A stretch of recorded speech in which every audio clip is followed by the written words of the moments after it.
But at the same time, there's a lot of basketball to be played, and I really believe this team will continue to get better.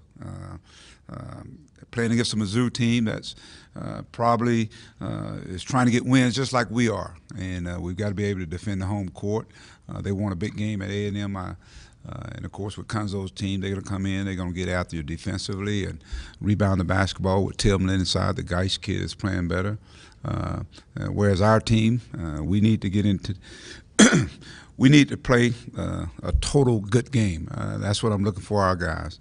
I think we've been trying to win just with offense, and you can't just win with offense in our league. It's got to be a defensive effort as well. And so we've got to continue to get better in a lot of different areas. I think taking care of the basketball is going to be one of them.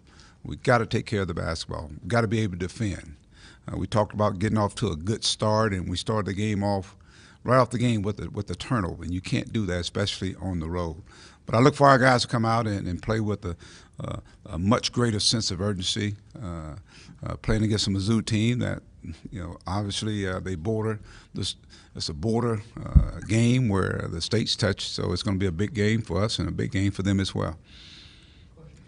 Mike Daniels just in here, and he was pretty humble and took a lot of blame for the loss the other day, said he needs to play better. What are you seeing from Daniel, and what kind of response do you expect from him? Well, what you're seeing, and that's the thing with the inexperienced team, is that Daniel's getting a lot of attention, and rightfully so. I mean, he's played so well. And as that attention, 2 and 3 people around, our spacing hasn't been the greatest. If our spacing is good enough, then you're going to see those guys kind of be the recipients of some good passes for him.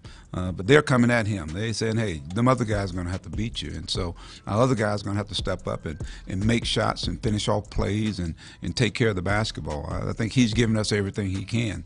But that's what happens, like I said, when you go from not being on the scouting report to the top of the scouting report. And so we know he can play a lot better. We had too many turnovers, I thought, Bob. And then on that, the momentum plays. We cut the ball game to a 40, I think it was 49-43. And we had the ball a couple of times. Well, we got to come down, and now we got to execute. Because I didn't think they had an answer for Dan if we continue to have patience and get the ball in. But I thought we sped up and played too fast. And then, of course, Ole Miss took advantage of that. But I think with Dan, we got to continue to he's got to be the centerpiece. He's got to be able to touch the ball, even if he don't shoot it. I think he's a willing passer. He's not a black hole. And those other guys got to be able to play off of him. And that, to me, is the execution part that we've got to get better at.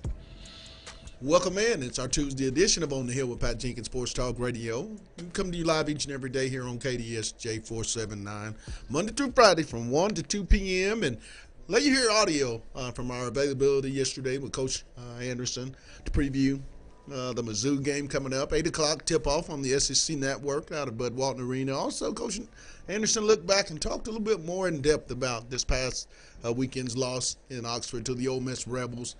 Spoke real in depth about them having to, give the first punch, be more aggressive offensively, and just continue to trust the process. I know it's a youthful situation, but you can kind of tell in that audio, Demetrius, Coach Anderson, he's not too happy, and I think he's starting to feel a little bit of the urgency to get this basketball team back on the right track. Also want to make a note, we got a real good show.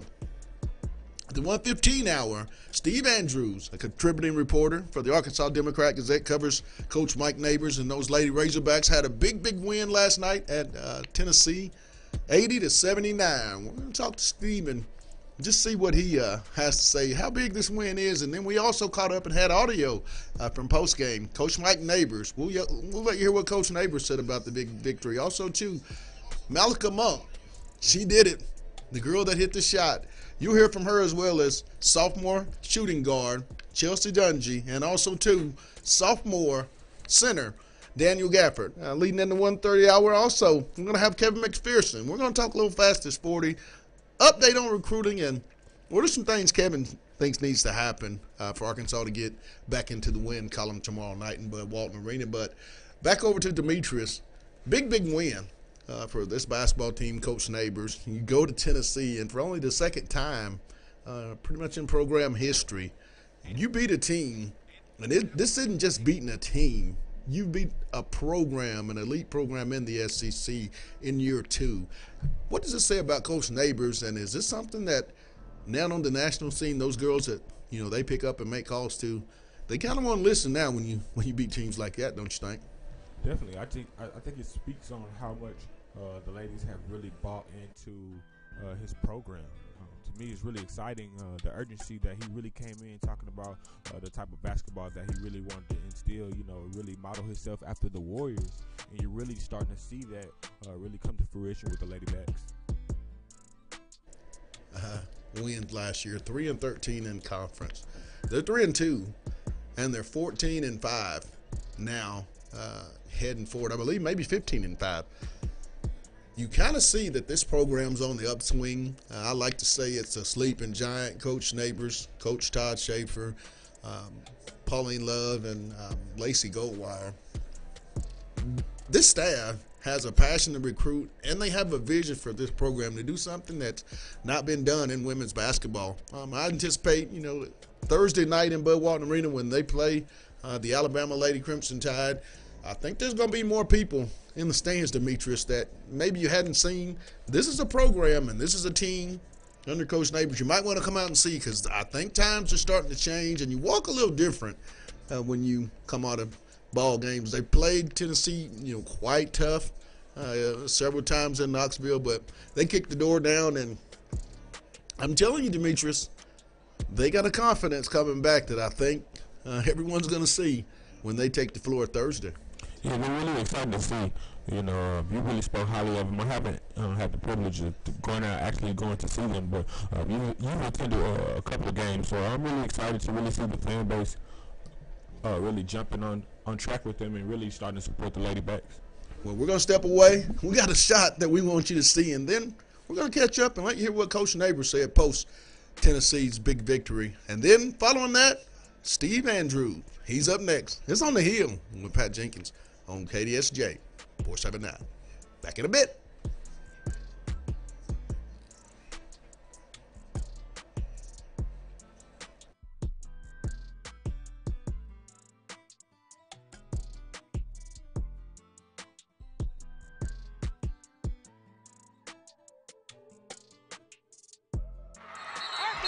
Here comes Monk. 6 seconds to go. Monk pulls up the jumper, hits it. Arkansas. Here comes Monk. 6 seconds to go. Monk pulls up the jumper, hits it. Arkansas. Here comes Monk. 6 seconds to go. Monk pulls up the jumper. For us, first time in 2 years that we've kind of won one that we were an underdog in, especially on the road. Really proud of our obviously sustained effort over 4 quarters. Being able to be resilient when they made a run there at the end of the third and beginning of the fourth.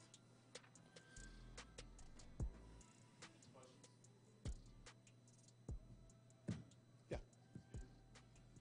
Just what did you tell them during that timeout after Tennessee had rallied to take the lead early in the fourth? Just that we needed to go back to rebounding it. I felt like they were Westbrook had gotten really, really aggressive. Let's make her try to pass it a little bit. Don't let her try to get into the interior of our zone. And then we had a little lull in rebounding. So trying to stay after it, just trying to keep them positive and still keep playing fast. I thought our playing fast in the first half had gotten to their legs, and we needed to take advantage of it by keeping doing that. That's why we didn't take the timeout with 10 seconds left. Malika Monk going in transition, the length of the floor is a lot harder to guard than if you throw it in on the side. And we had a little better flow. So just talked to them, tried to calm them down. We do a lot of game reset in the timeouts. We got a timeout left, we got a foul to give. There's not usually a lot of strategy because we've done all that in practice.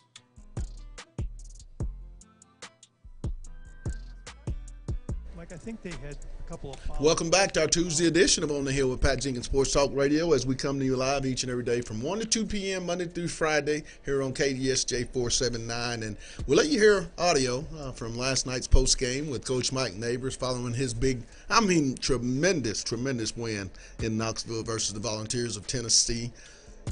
And we're going to catch up with a good buddy of ours, contributing writer for the Arkansas Democrat-Gazette. You can also catch his articles and content in WholeHogSports.com.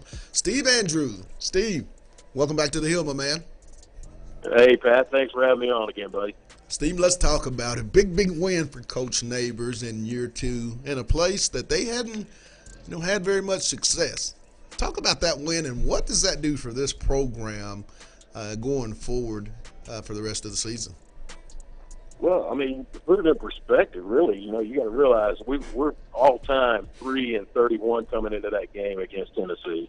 And I think the only time we had ever beat them in Knoxville, I think, was just a few years back. I can't remember exactly, in 2011 maybe. So, I mean, this is only the second time we had ever gone, since we've been in the SEC, gone into that building and beat them. So right there just tells you how big of a win that was. Granted, Tennessee's kind of on a little bit of a slump. I think they were about 12-1 to start the season. They've lost, I think, 5 straight now with that. Right. So, I mean, they are in a slump. But still, anytime you can go in, and, I mean, that's arguably the most storied program in women's basketball history. You go into that building and pull off a win over them, I think it's just huge. And particularly for this program that Coach Neighbors is building, just a monumental, huge win for them. When you look at this season and you look at this team, you talk about just the journey some of the girls have been on. You talk about players like Malika Monk, Bailey Zimmerman, Kiera Williams, and even Macy, Jalen Mason. Those guys were here in the not-so-good times, and now things are starting to turn around. You talk about that grit, and I thought that's what it took last night. They were up. Tennessee went on a run, went up 5, and seems like from about that 7-minute mark on, they just knuckled down. What's the difference that you've seen in this team that maybe you hadn't seen in past Lady Razorback ball clubs? Well, I mean, first of all, you're right. I think for Coach Neighbors, when I've talked to him, the thing that he really gets excited about is what he's being able to do for these girls like Mal Monk and some of the girls that have been there for a few years, and he knew had gone through some rough times. I think he's most proud that they're able to turn it around while those girls are still here, and that they're being a big part of it. And yeah, I mean, you look at that game last night. I mean, at different parts of the game, there were so many contributors for big moments. I know you take Kiera Williams. I think she had 2 points and 2 rebounds, but I remember one rebound there in the second half. It was huge for us. Right. And Jalen Mason, it just seemed like all night she was getting in passing lanes and making steals, and and then of course you got the 3-headed monster at the top with Dungey and Mal Monk and Tolfrey, and they all 3 came up big at times. I mean, Tolfrey had a huge first quarter last night, and that kind of is what propelled us to take that lead. But then down the stretch, I mean, you look in the limits, I think right there at the end of the game, 20 seconds to go, Dungey hits that driving layup that puts us up. Tennessee has a couple free throws to go back up, and then Mal comes down, and 3 seconds to go. Just talking about ice water through her veins. It was so fluid, and man, I tell you, it was an exciting shot. When you talk about the SEC, I think it's probably in women's basketball collegiately the top conference in all of collegiate basketball. But when you talk about more in depth on the bench, Arkansas Taylor Thomas, you talk about Bailey Zimmerman, those type of players. Raven Northcross Baker comes to mind. Players that don't get the necessary height that they should get. But these players last night, all 3 of those ladies played a big role in this game. You look at Raven, she came in, hit a key 3. Bailey, all she seems to do is be in the right place, to make the right rebound, hit the right shot, make the right pass in her senior year. And, Raven is just, she seems to always be ready. She's accepted that role, a lot of minutes to not so many minutes.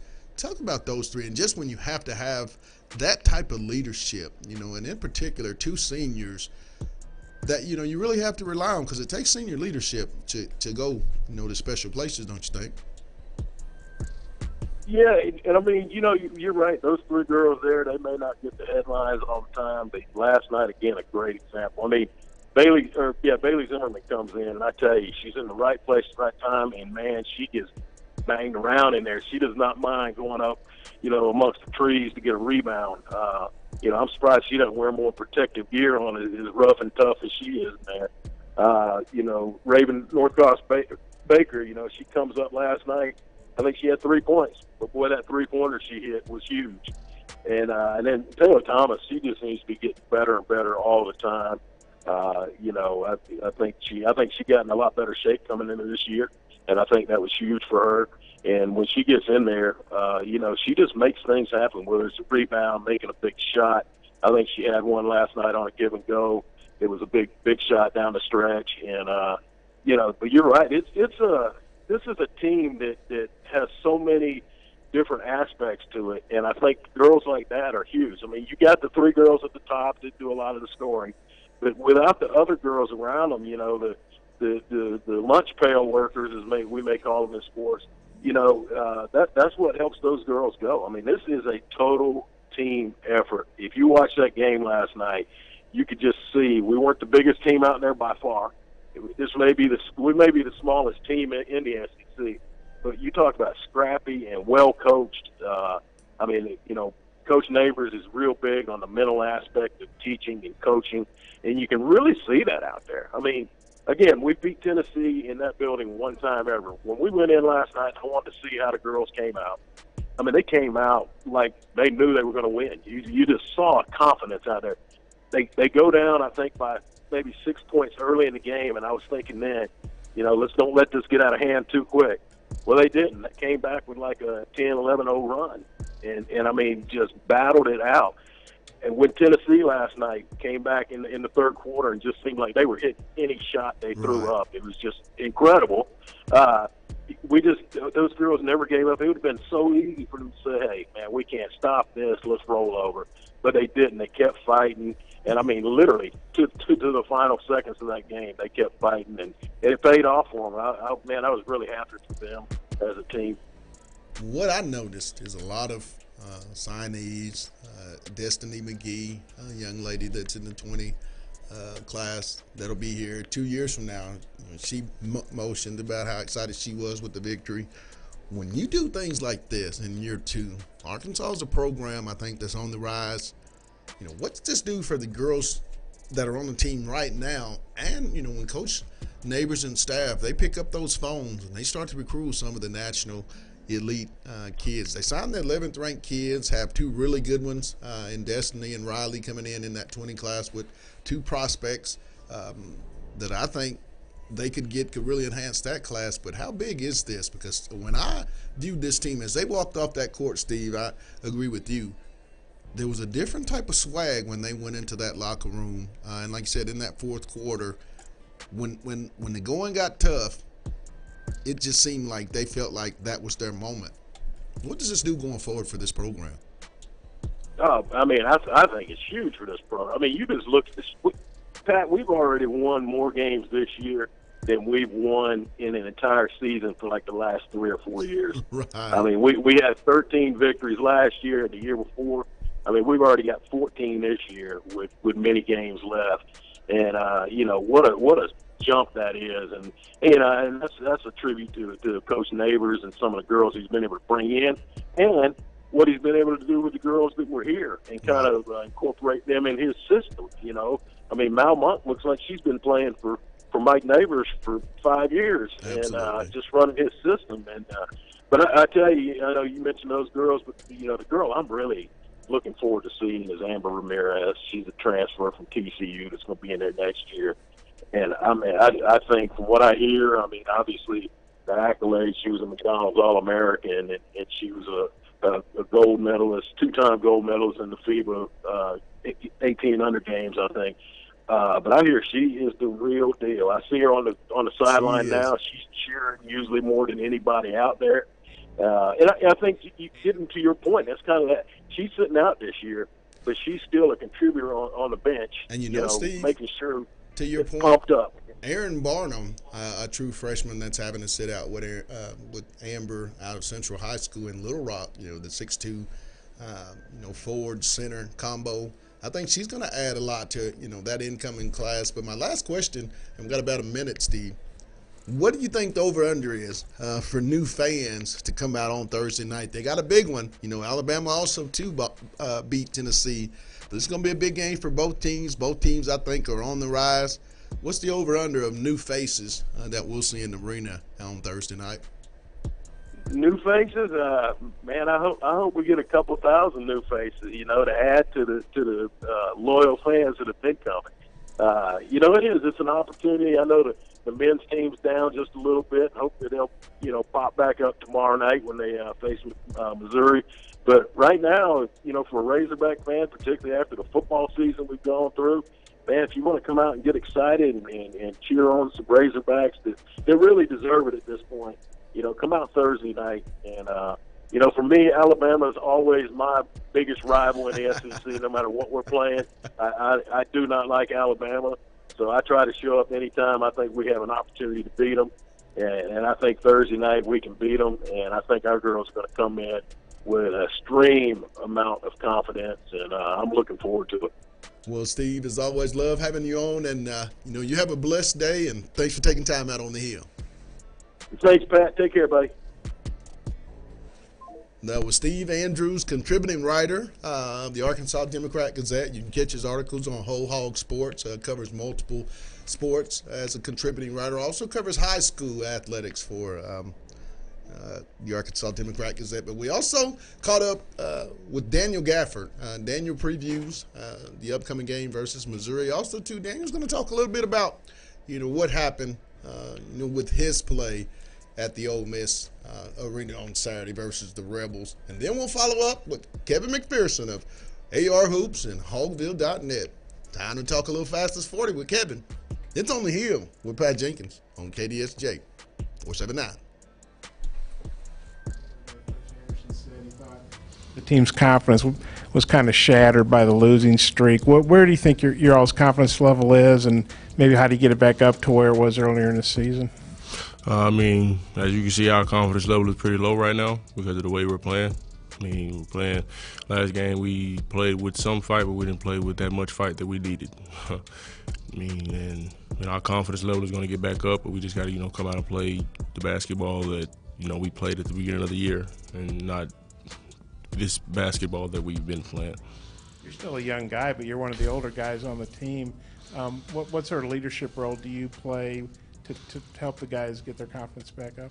I've become more of a vocal leader on the floor because, I used to be quiet all the time. I used to try to lead by example, but now I have to become more vocal because, some of the young guys, they kind of get down on themselves when they, make mistakes in the game. We can't just, feel bad for ourselves most of the time, especially during game time because, we need all our attention on the game and all our attention on executing plays down the stretch. And on defense, it's such things like that. And, I just, go up to them, give them a motivational talk or something to try to get them back in the game because we need every single one of us. Ole Miss was doubling, even triple teaming you. What can you do and what can your teammates do to get you open against defenses like that?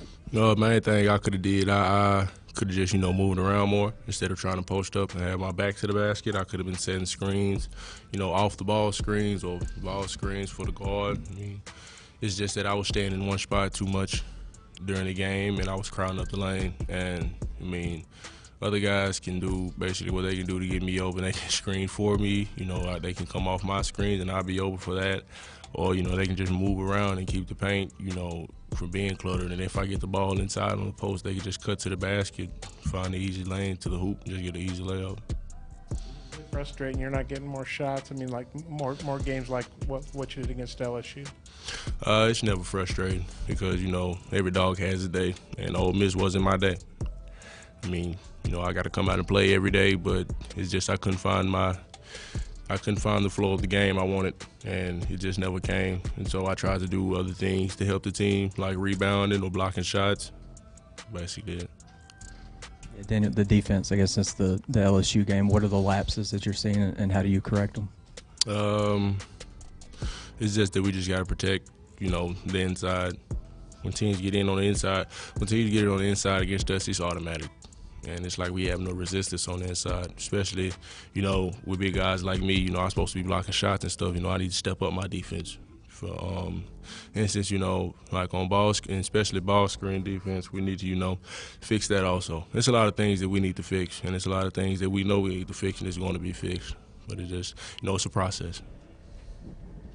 Welcome back. It's our Tuesday edition with On the Hill with Pat Jenkins Sports Talk Radio. We come to you live each and every day on KDSJ 479. And real quick, before we continue on, I want to give a big shout out to our sponsors, Lindsay & Associates, with an office location in Fayetteville, and office location also too in Rogers.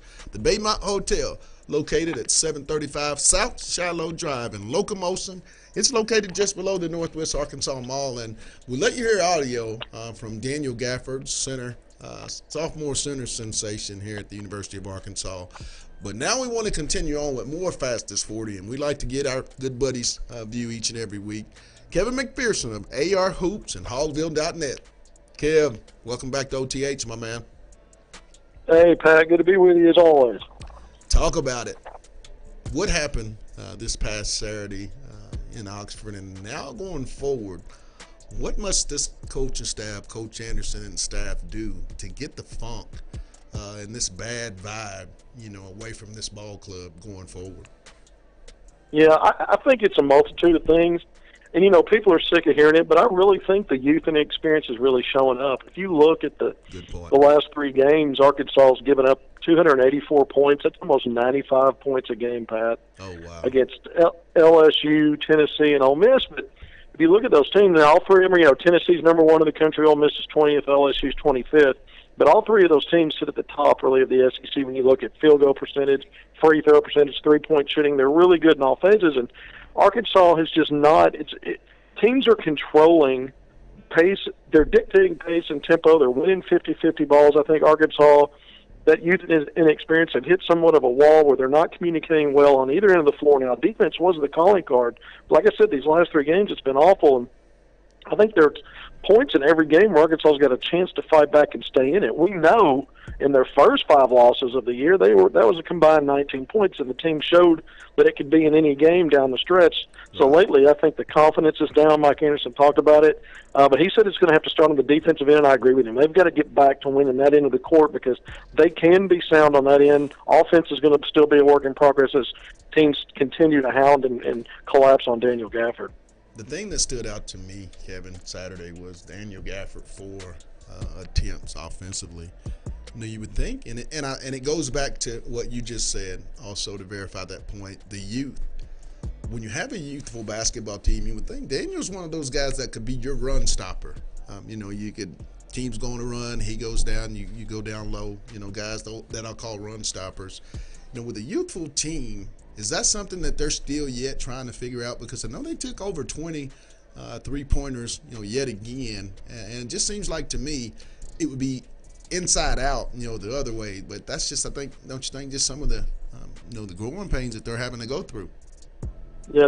Well, first of all, teams are really collapsing on him. They're leaving guys like Jalen Harrison, whoever's playing that 4 spot, wide open. They're extending out on Isaiah Joe.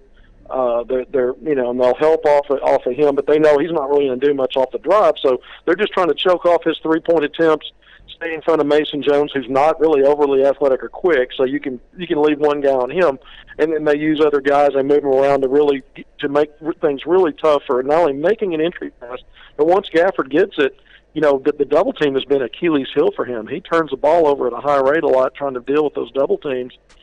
So it's not just one thing. I think you would like to play inside out through him, and Arkansas is going to have to get back to that. But we talk about this 4-game losing streak. In 2 of those games, he only scored 9 points, and the other one he only scored 10. You can't have that. That's you're going to only go as far as he goes. You've got to find ways to get him involved and get him scoring the basketball. When you look at Arkansas heading into tomorrow's ball game, Jordan Geist is another yet seasoned guard. And it seems like it's that way each and every time out, for Arkansas and Coach Anderson and this young team. What must Arkansas do to neutralize him? Because as we've seen in the previous games, Tremont Waters and those guys, they've been able to control pace of the game. What must Arkansas do to speed Mizzou up and Jordan Geist tomorrow night, at 8 o'clock? Yeah, this is a good 3-point shooting team, Missouri, that's coming in 39% on the season. That's outstanding.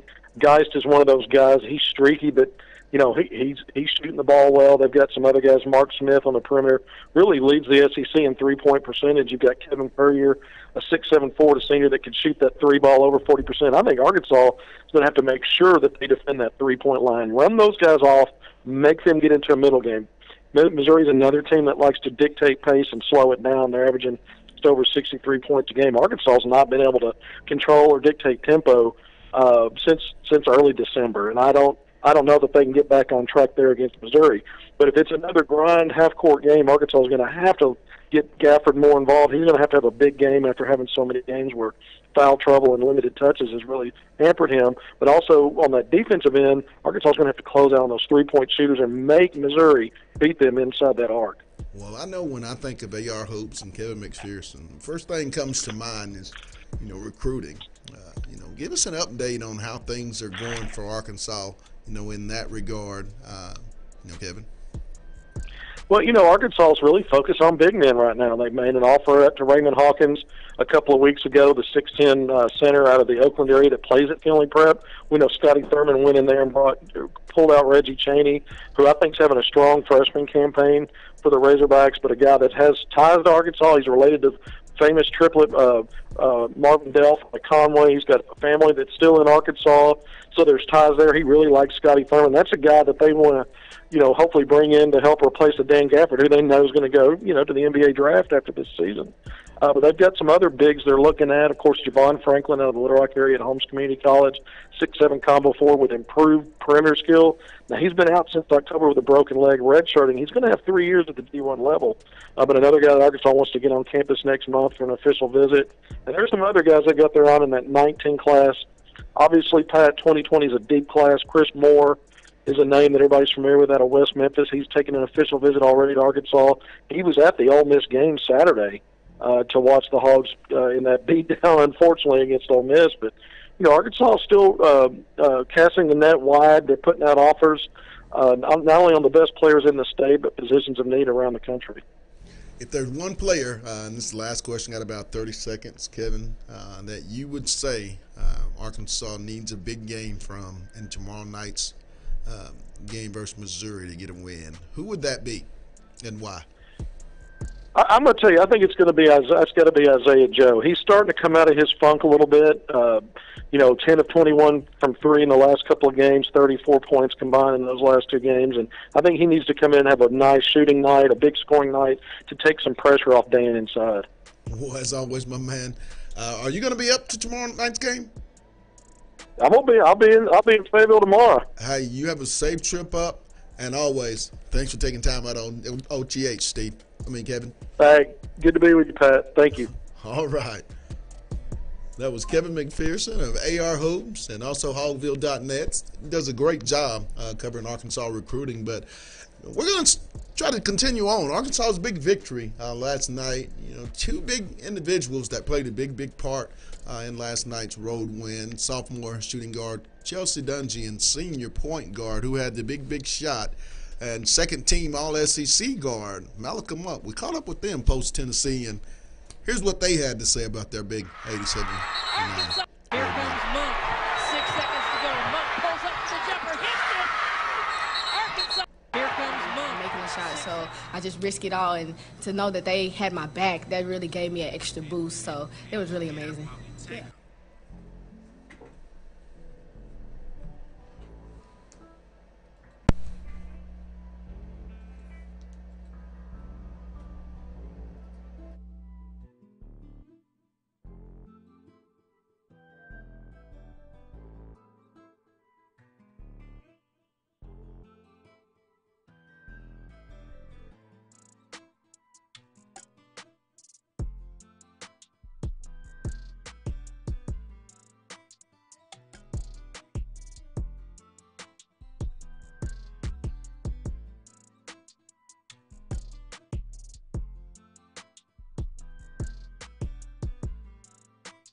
I'm not gonna lie to you, I was kind of scared, but my teammates had confidence in me and making a shot, so I just risked it all, and to know that they had my back, that really gave me an extra boost, so it was really amazing.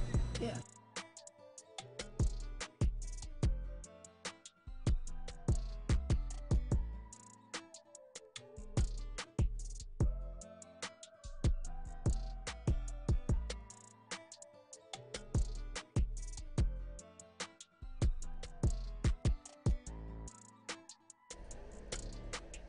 Welcome back to our Tuesday edition of On the Hill with Pat Jenkins Sports Talk Radio. It's our final segment of On the Hill, our Tuesday edition. And Demetrius, we had a chance to hear from Steve Andrews.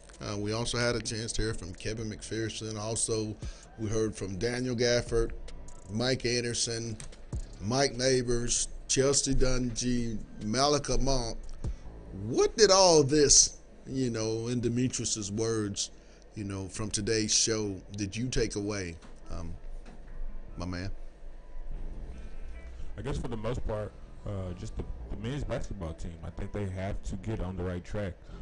To me, with the women's getting some success and getting that big win at Tennessee, I think actually adds to the fire of Mike Anderson and what he has to do within these next 2 to 3 games. I think it is going to be a little added pressure, and I think that's to be expected in any program. When one program's down and another program's up, with the upswing of Coach Neighbors and his program, it's going to also, just by nature, I think everything's going to be okay in both programs. I think both programs are, setting themselves up for great, great, great success for the future going forward. That's just my opinion, and I know when I say that sometimes on here, when you have a team in that men's program that's the second youngest, now mind you, they're the second youngest team in all of college basketball, and there's over 300